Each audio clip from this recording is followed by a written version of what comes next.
Okay. It's I don't really do these videos, but I'm just gonna try it. So I was looking at this paper here. It's called Limit of RLVR GitHub.io, and the title is Does Reinforcement Learning Really Incentivize Reasoning Capacity in LLMs Beyond the Base Model? And they have a visualization here where they have some questions. It will be Amy 24 math and different math benchmarks, and the question is then we have this base model that assigns some probability to answers that are correct, and then we can then ask, as we increase the number of samples that we try out for a specific question, and then see if a single one is right, the pass at k.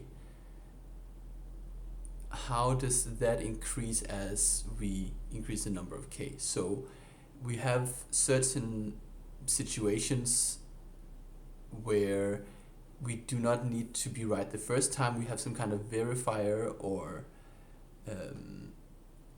let's just say a verifier. We have some verifier that will tell us that the answer that we gave was right, and in this way we're just trying to almost like search for an answer. And we could try to enumerate all questions, all possible answers, or we could use some model like the base model that does it better, or we could try to train our base model using reinforcement learning like GRPO to produce a model that is even has higher mass given to correct answers. So reinforcement learning for reasoning has been very popular with R1 and so on. And the question that this paper asks is then, what exactly is happening when we're training this model? Is the model becoming better in general at solving reasoning problems, or is it in some way only increasing the probability for problems that the base model could already solve? And this is of course a bit of a vague question, because what does it mean that a base model can solve a thing? As I just said, there's just some mass assigned to correct answers. So we have this kind of spectrum where as problems become harder and harder, there is of course less and less likelihood assigned to correct answers. And we would hope, if we're interested in self-improvement, that as we train a model to reason, not only do the easy problems that can be solved with a few tries, they're like the fraction, there's 10% of problems that are relatively easy, so that they only need a few samples from the base model, and then you'll find the correct answer.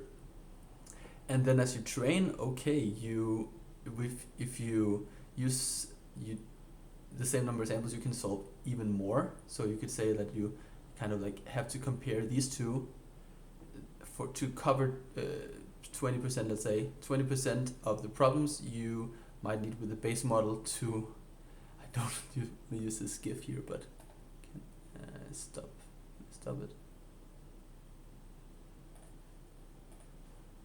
Yeah, nice. If you want to cover 20% of the problems, then you need to either sample 7 or 2 or something like this. So as we RL the model, we become somehow more efficient in sampling. However, this paper suggests that there is a problem here. It's not the case that as we train the model, we then get the hardest problems that the base model could kind of solve, but will require tons of samples to find. These these problems are not getting easier for the model to solve. In fact, they're becoming worse maybe. So if we have the right paradigm for training, we would expect that this curve here, as we train, it would just increase everywhere. And in that way, we would then get to harder and harder problems. And as we learn something, we kind of end up having this flywheel, this self-improvement, where harder and harder problems become easier to solve as we learn from easier problems. So we learn like underlying features of reasoning that can be generalized to other situations. And there is then a lot of discussion about like, why is this happening? So I think we might want to go through these questions here. So you're using pass at k instead of majority vote. Doesn't that make the result invalid? So pass at k means that we have a question. We're trying k times and we just see if one of them works, and that is of course, as I said, telling us something about like, if we have some verifier that can know whether the answer is right, then it's perfectly fine to just look at pass at k. But it's also saying here we use pass at k not as a measure of practical utility, but to explore the reasoning capacity boundary, because pass at k is in essence saying something about whether the model even has a bit of mass, like it has enough mass on right answers that it can pass.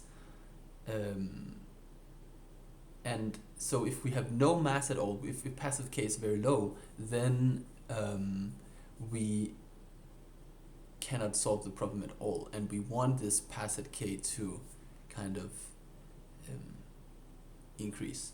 So if a model can solve a difficult problem, at least once in k sample, we consider the problem within its potential reasoning scope.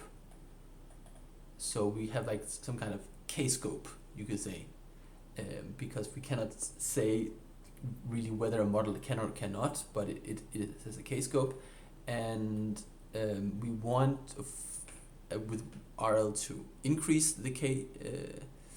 How should we say that? Could we say that we want to increase the k scope? We want to the amount of problems that we want to increase the path at k. Yeah. And we want to do it for all k.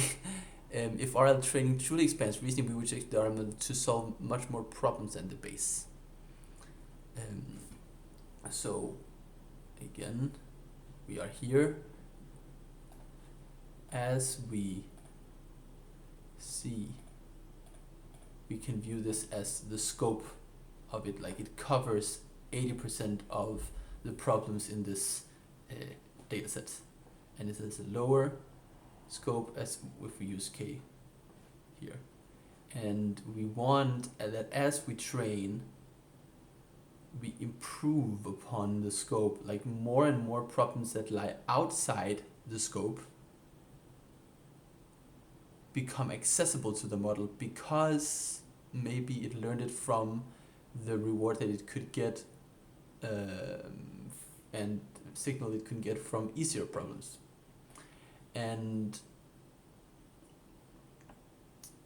then we have here, however, we observe the opposite. RLBR models often solve fewer problems at large k, suggesting the narrowing of this boundary. This implies RLBR is optimizing within the base model's capabilities, not extending them. That's what we discussed. Isn't pass k meaningless since you could eventually guess the right answer through random sampling? It's true. It can be noisy. We expect the cut outputs. Isn't it common sense that RL should turn pass at k into pass at 1? It's not surprising that RL returns k into pass at 1. So that is, we're increasing the one scope, the k1 scope, and this is very good for in practical use cases where you just give the answer once and you save compute in that case, where you like want some kind of average performance for a single pass. But there are problems where we would be willing to invest more compute. And not only would we want to be willing to invest more compute, we would also hope that we have some kind of training paradigm where even if we're going to have to create a more advanced training setup, we somehow need to elicit them. We need something that takes the problems that are super hard to find solutions to and somehow makes them easier. Maybe then we want to use this model where we have the pass at k and then somehow distill it into, like, use it to push it into the K1 scope. But in any case, we still need this K1K scope to grow. Yeah. But what's more interesting, this doesn't do much beyond it in our experiments. It doesn't seem to introduce new reasoning abilities. If the base model can't solve the problem, the RL-trained model still can't either. This clearly highlights the upper bound of RL in reasoning, and that's not something obvious in traditional RL such as Atari and Go. Explore and discover new strategies, continuously self-improving without an inherent bound. But in the case of LLMs, RLVR seems constrained by the base model's existing capabilities. And this is... Does your paper claim that RL can't incentivize reasoning beyond the base model? No. Our goal is to present systematic experience analysis to explore the question. Does it currently? We don't rule out the potential that scaling up model size and training data could change the outcome. In fact, we're currently working on RL DeepSeek v3 based versus R10 to investigate this further. Okay, that's interesting. And as they say here, yes, it's very useful still because we want to increase the scope. This is the scope of practical utility in most cases.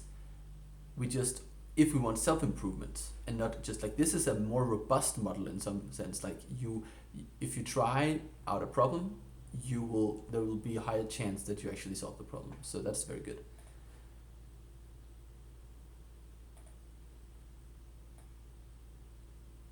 And they say that DeepSeek math paper, so this is DeepSeek math, where they have in the very bottom here, I think, some analysis where they also use pass at k. Is it this?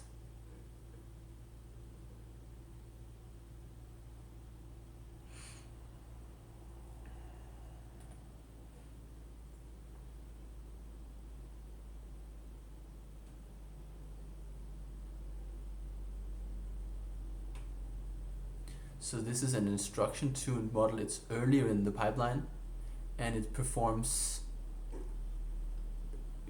quite well. And then as you RL it, you improve the K1 scope, you increase the K1 scope, and you increase the K4 scope, but you diminish the 64 scope. So at least for GSM-8K, it performs worse, and this is then what they're saying. They already had some evidence of this. It seems that the improvement is attributed to boosting the correct response from top K rather than the enhancement of fundamental capabilities. Similarly, identified a misalignment problem in reasoning tasks within this.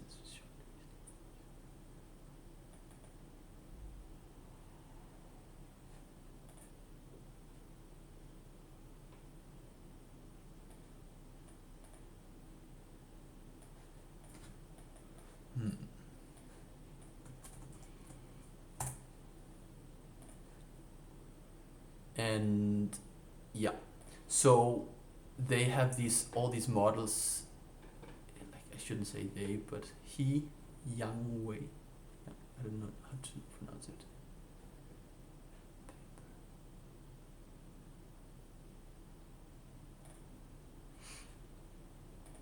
So what I am then interested in is looking a bit at the discussion, which is a bit abstract. So discussion 1, key differences between traditional RL and RL with verifiable rewards for LLM are vast action space and pre-trained priors. Traditional RL, such as AlphaGo 0, can explicitly improve without an upper bound. These are two key differences between there are two. First, the action space in the language model is exponentially larger because you have some prompt, some math question, and then you're generating all these tokens, and you have the combinatorial explosion, large vocabulary, large number of sequences, and then the actions.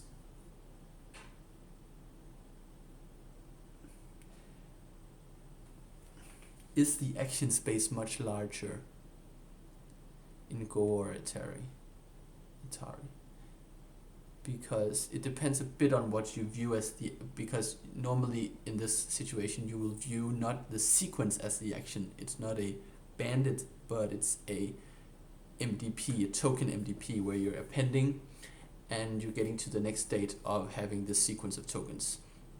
And then you take the next action of the next token and appending it. And in that case, we have like maybe 100k tokens we could choose from.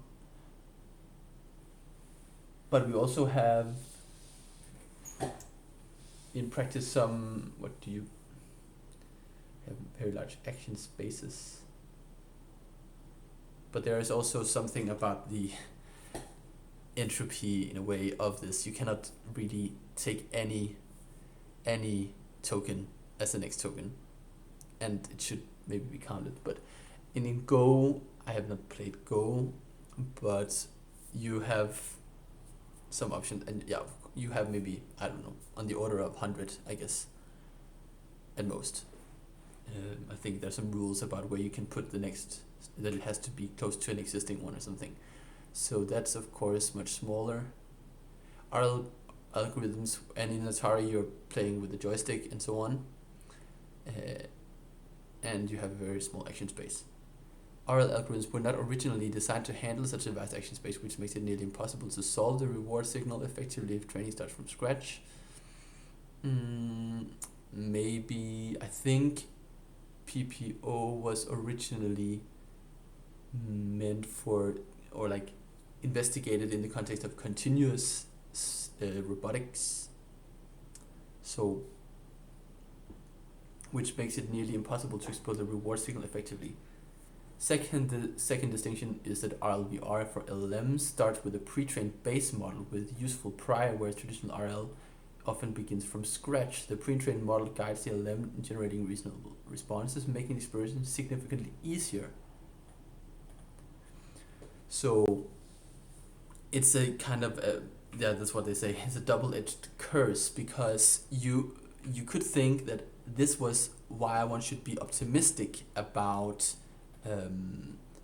this new paradigm of reasoning, or just like RLing the language models also for agents, that we don't no longer have this blank slate where we're training from scratch. We have a prior base model that has a lot of background knowledge, and it will be able to say like, oh, we should kind of use these kinds of approaches. If I should solve some computer problem, I know a lot about computers already, I know a lot about Python and so on, so I'll just try to program some things, and even if it's not completely right, it gives us a good background for it. But maybe this is also limiting, because you are somehow not able to sufficiently explore the options that you have, because you have learned that this is how you roughly should program it or something.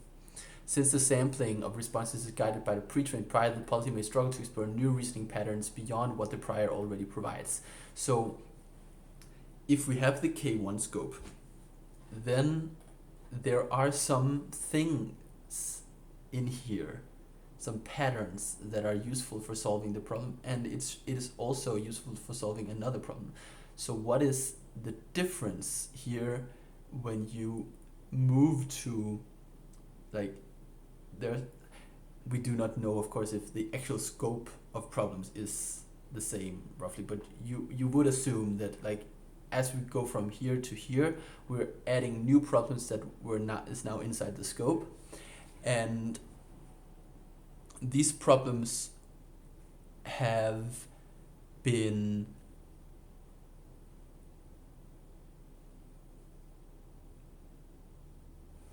we kind of want to know if like what is the relationship between, so as I train, I move up here,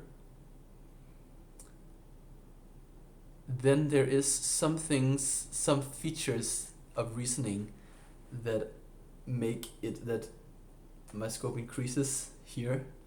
Is this somehow the same features that are useful up here, but there are some additional things? So I think one thing that could be interesting investigating is somehow trying to find a better way of analyzing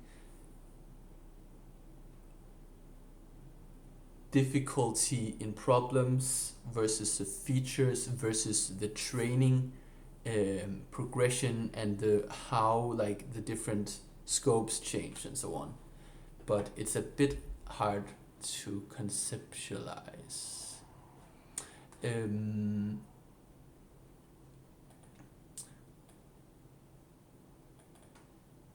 Any sample deviating from the prior is highly likely to produce invalid and nonsensical outputs leading to negative reward. As discussed in the section 2.1, probability gradient aim to maximize luck likelihood of response with the prior to receive positive rewards while minimizing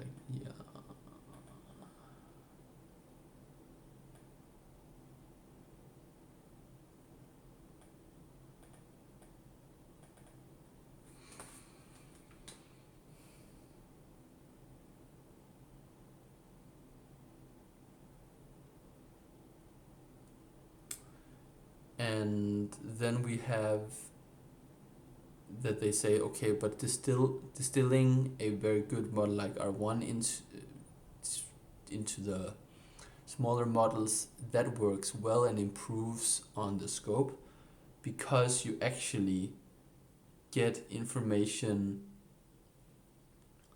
that was somehow, you could say, contained in a better model's scope. And you, with RL, you do not explore outside your scope. You just kind of do it, improve on the scope you have. But the thing is, like, even if this is partly right, there is something where, for me, conceptually, it would be nice to be able to talk about what does it mean, like what is happening here? What is happening now? Yeah, kind of like what determines where this cutoff is? Of course, there are like many training details and so on, but is there some property of the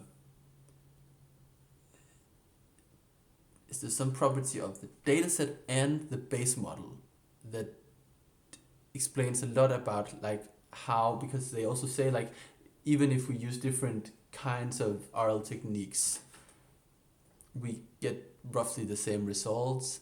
I think they say that.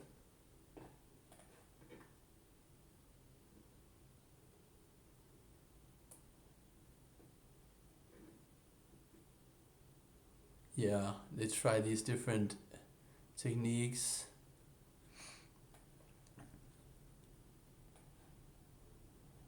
Slight variations, the differences are not fundamental.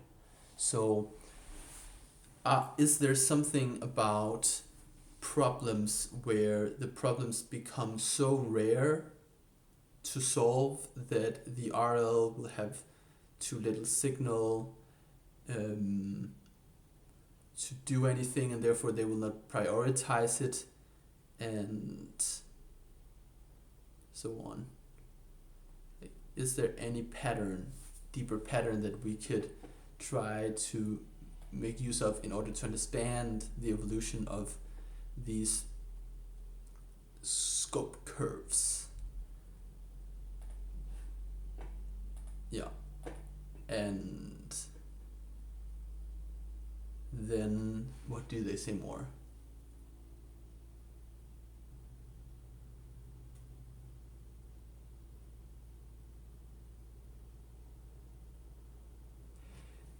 That in the exploration approaches that can explore beyond the confines of the prior in the such a vast action space holds promise for creating more powerful reasoning models.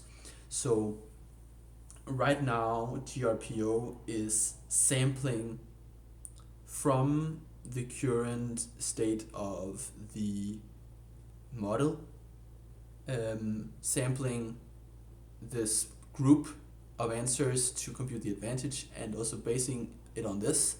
And in that sense we are using a kind of we're just decoding straight. And then of course people might explore like things like tree search and so on. And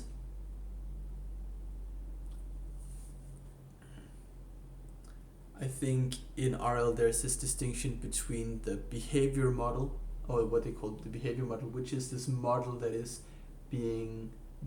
doing the exploration, that the trajectories are being sampled from. And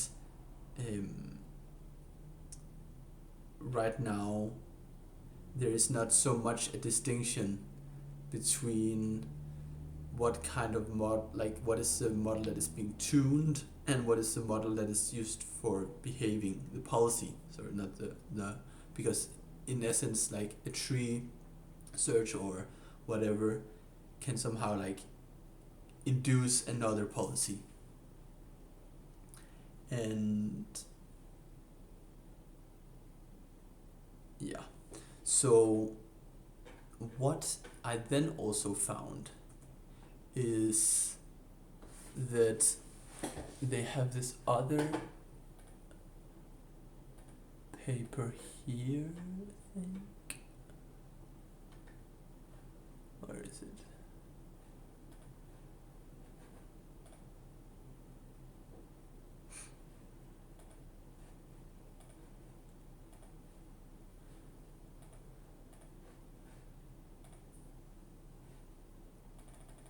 Where they're taking a bit of a different approach, but there's something related, and one of the authors of this paper also commented on Twitter that they felt that this paper was having the opposite view. I think they phrased it like that. And here they are taking models and saying we have DeepSeek R1.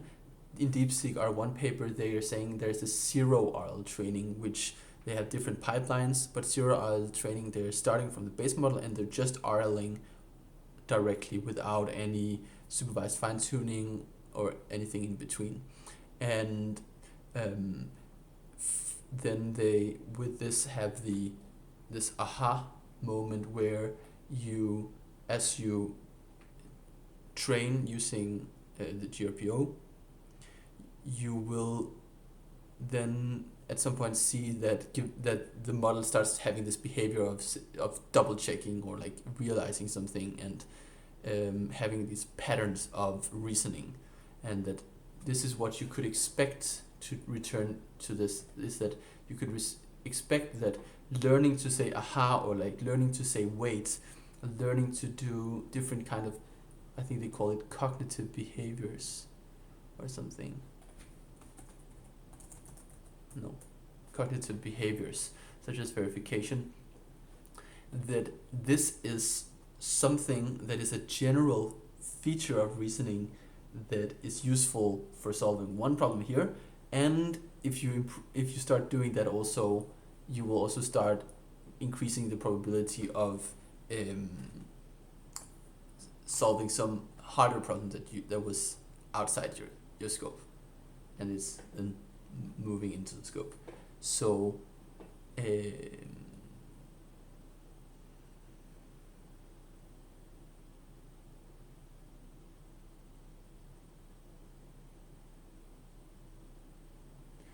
by carefully monitoring the training dynamics, we observe that different base models exhibit distinct patterns during training. For instance, does not always correlate with the emergence.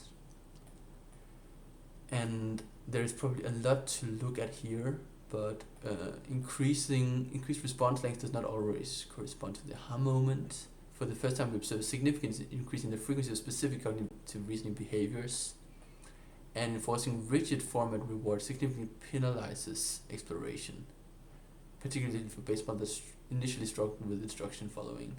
This restriction lowers the performance ceiling and often induces overthinking behaviors. That's a bit unrelated to what we're talking about, but this is interesting.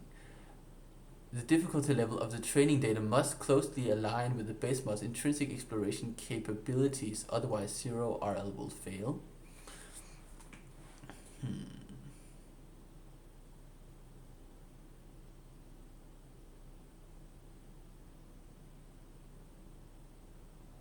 Intrinsic. Base models exhibit varying performance and cut behaviors when trained on different RL data. Figure 8 compares the performance across easy, medium, and hard. We observe a trend as data difficulty increases. Its model deteriorates. So we have a Mistral here.